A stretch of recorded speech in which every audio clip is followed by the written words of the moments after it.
10-month-old Fideli may not realise it yet, but he's at the centre of a fierce debate in Denmark. I'm a Kenyan. In Kenya, most tribes, my tribe especially, the Kikuyu tribe, it's of great value for a boy to be circumcised because it's a rite of passage from being a boy into a man. In Denmark, we don't hit children, we don't verbally abuse children. It's very, very counterintuitive to the general Dane to allow cutting into a healthy child.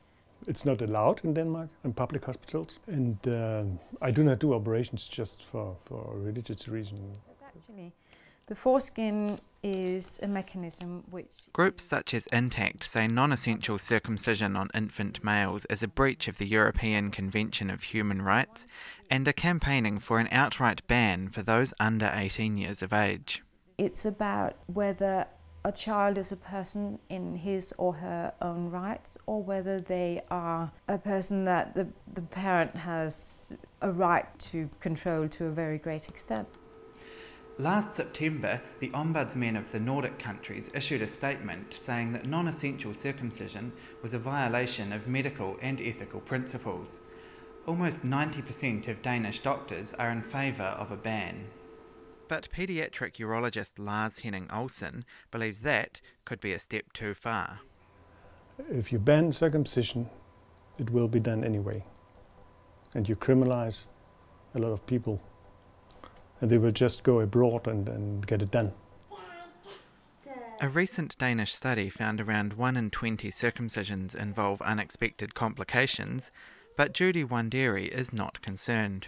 How about the thousands others who, go through the process and heal properly and, still enjoy the pleasures of being a man later in life? You cannot discount circumcision based on just 1 or 2 bad incidents. Even without complications, though, problems can arise later in life. Svend Raven was circumcised by his Jewish father and Danish mother at 8 days old, and now wishes it hadn't been done. As I've grown older, I've realized that circumcision desensitizes you. And when you get older, there's a natural desensitization also. So suddenly it adds up and it gets to be a problem.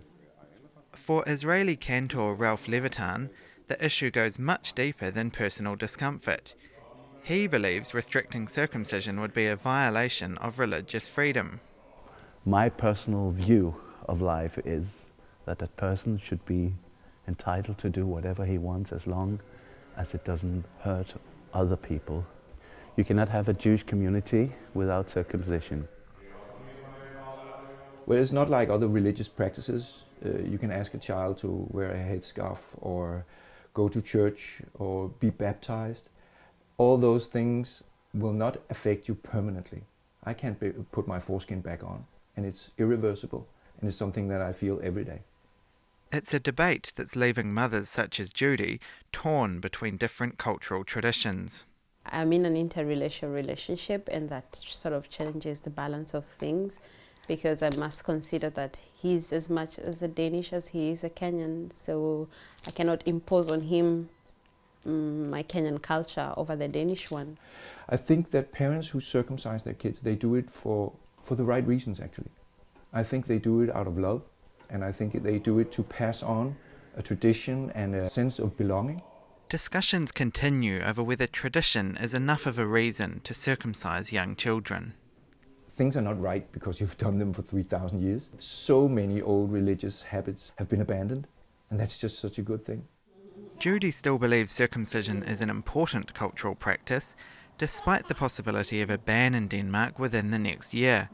However, she's decided that it's a choice Fideli has to make for himself when he's old enough to understand what it means. If it means going to Kenya and living there for a little while so that he adjusts to the idea and knows the cultural importance of it, we will make that available for him, and then he will decide.